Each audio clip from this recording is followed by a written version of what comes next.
Hewson high school में सब शुरू होता है जहाँ ह्यूनजू नाम की एक स्टूडेंट को एक पागल जैसा दिखने वाला हैमस्टर काट लेता है। सबसे पहले उसे साइंस टीचर ब्यूंग चैन देखते हैं जो तुरंत उसे लेबोरेटरी के अंदर बंद कर देते हैं क्योंकि उन्हें पता है कि अगर वो उसे जाने देंगे तो क्या होगा। वो ह्यूनजो को कुछ दवाइयाँ इंजेक्ट करते हैं ताकि उसके इन्फेक्शन को धीमा किया जा सके, लेकिन ये बेअसर लगता है क्योंकि वो धीरे धीरे किसी भयानक चीज़ में बदल रही है। यूंजू आखिरकार भाग निकलती है और एक क्लासरूम के अंदर दौड़ती है। अपनी बेहोशी और काटने की फितरत के बावजूद वो टीचर सुन वाक को ये बताने में कामयाब होती है कि ब्यूंग चैंग ने उसके साथ ये सब किया है। तुरंत ब्यूंग चैंग को अरेस्ट कर लिया जाता है और ह्यूनजू को हॉस्पिटल भेज दिया जाता है। ह्यूनजू ने भेजे जाने से पहले स्कूल की नर्स को काट लिया था और अब इससे पहले कि स्कूल नर्स को एहसास हो कि ये क्या है, वो धीरे धीरे इंसानी मांस की भूख रखने वाली एक ज़ॉम्बी में बदल रही है। वो एक स्टूडेंट को काटती है जो बदले में दूसरे स्टूडेंट को काटता है और वो दोनों दूसरे स्टूडेंट्स का पीछा करते हैं और उन्हें खाने की कोशिश करते हैं।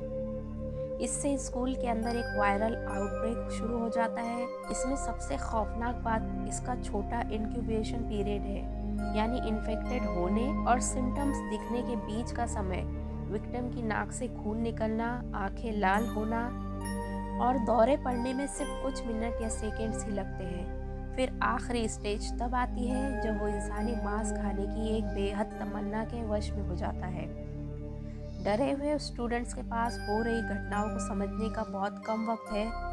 इस वजह से और उनकी शुरुआती घबराहट ने वायरस को तेज़ी से फैलाने में बड़ा योगदान दिया। स्कूल के सबसे ज़्यादा प्रभावित इलाकों में एक कैफेटेरिया है क्योंकि ये आउटब्रेक संयोग से लंच के समय हुआ था। च्यूंग सांग और ऑनजो कैफेटेरिया से निकलने में कामयाब होते हैं और अपने क्लासरूम लौटते हैं जहां उनके कई क्लासमेट ने शरण ली है।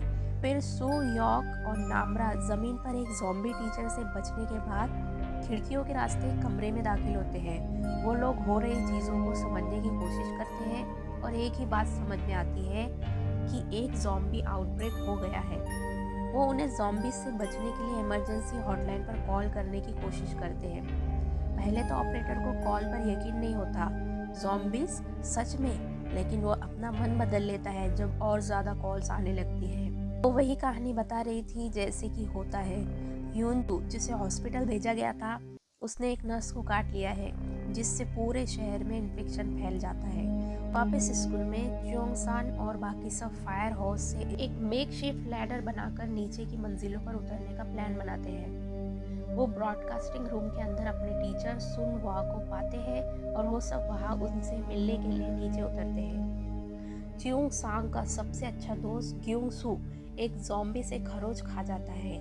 नायुन को लगता है कि वो इन्फेक्टेड है, बावजूद इसके उसमें कोई लक्षण नहीं दिख रहा।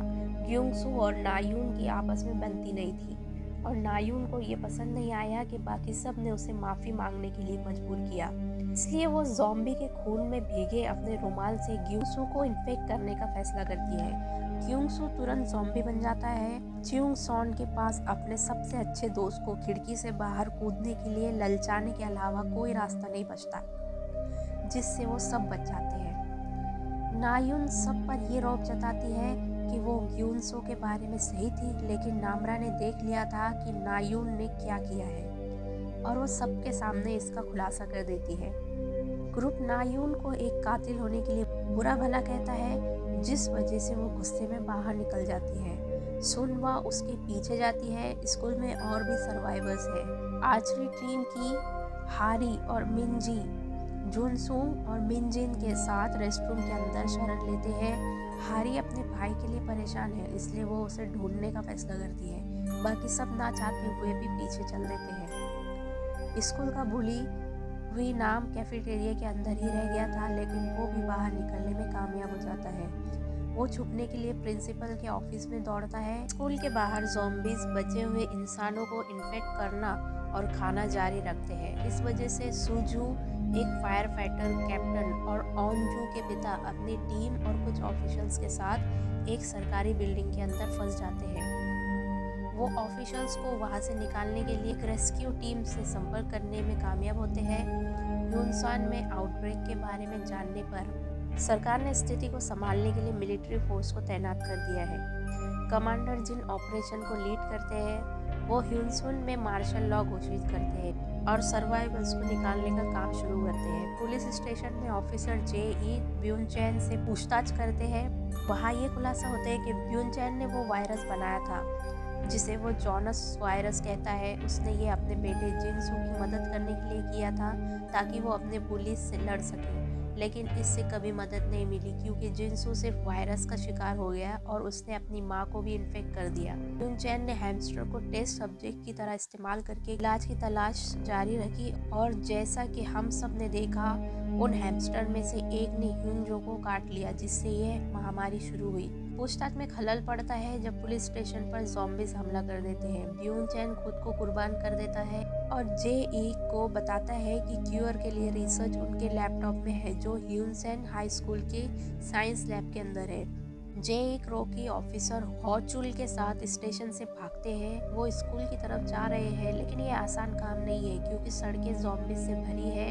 अंत में वो एक चिकन शॉप के अंदर शरण लेते हैं जहाँ वो एक न्यूबॉर्न और एक छोटी लड़की को बचाते हैं। वापस स्कूल में च्यूनसान और सुयोक स्टाफ रूम से एक स्मार्टफोन निकालने की कोशिश करते हैं।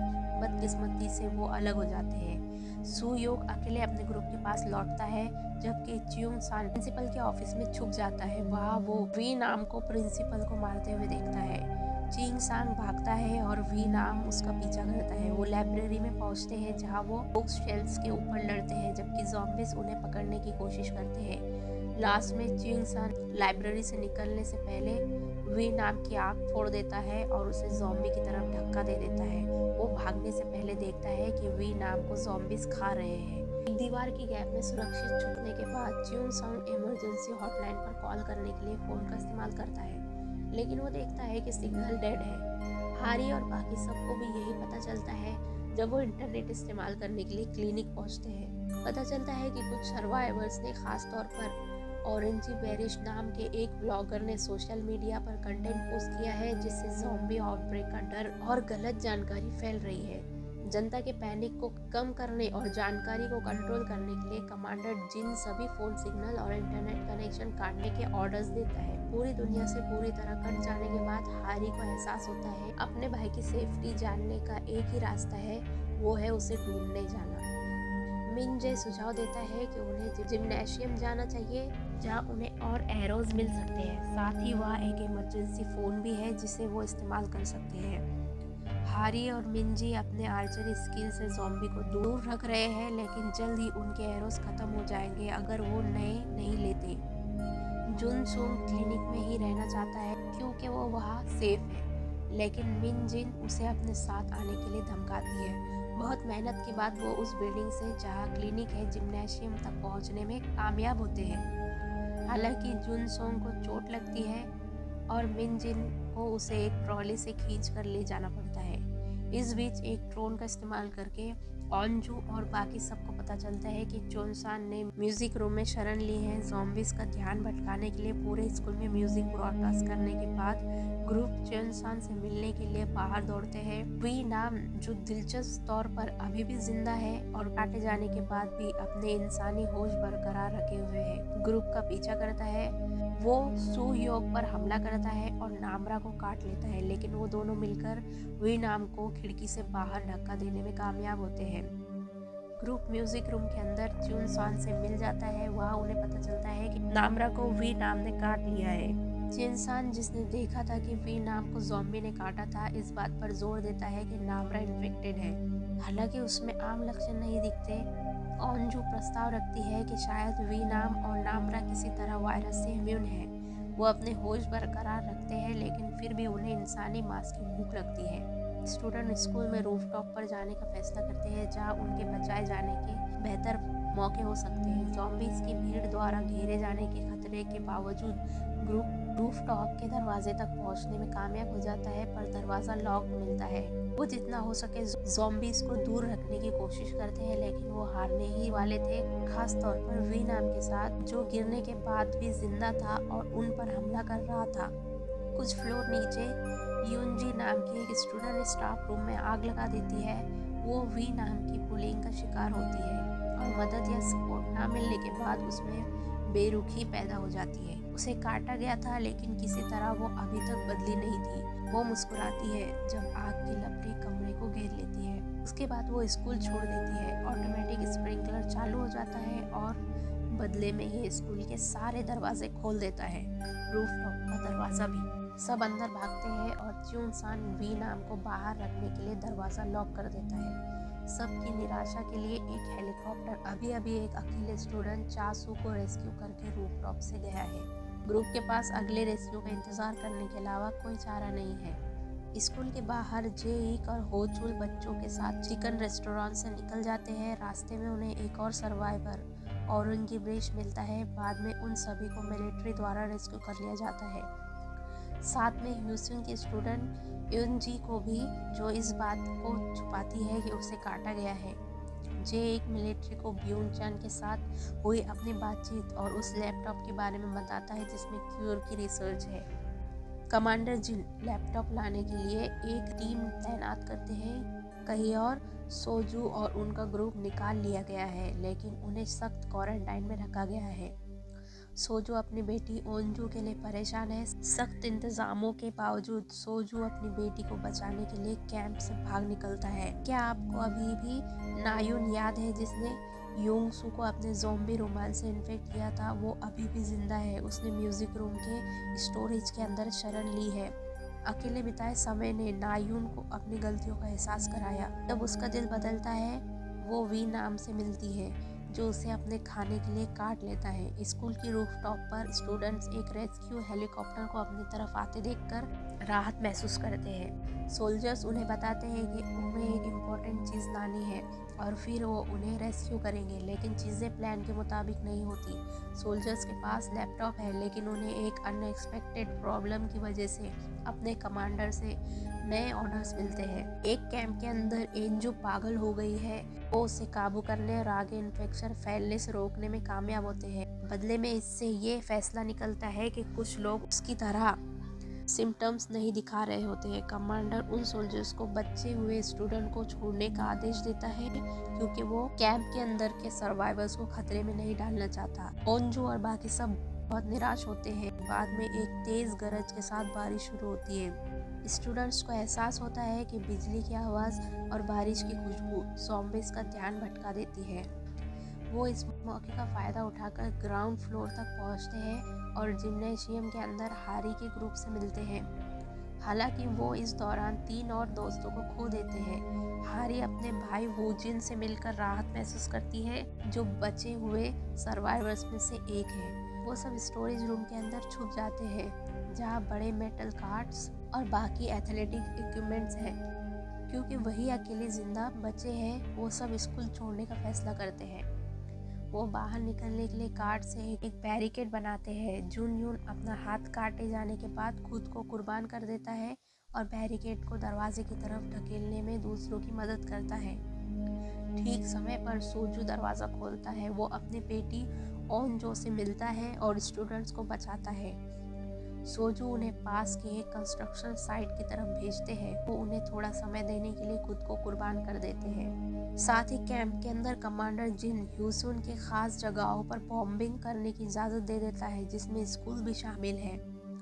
स्टूडेंट कंस्ट्रक्शन साइट के अंदर शरण लेते हैं जहां उन पर वी नाम हमला कर देता है। वो च्यूनसान को काट लेता है ये जानते हुए कि ये उनका अंत है। वो वी नाम का सामना करने से पहले ओनजून को गुड बाय कहता है। ग्रुप वहाँ से निकलने में कामयाब होता है जैसे ही बॉम्ब साइट पर गिरता है जिससे एक बड़ा धमाका होता है। ओनजू अपने पिता और चिनसान को खोने का दुख मनाती है लेकिन उन्हें आगे बढ़ना है।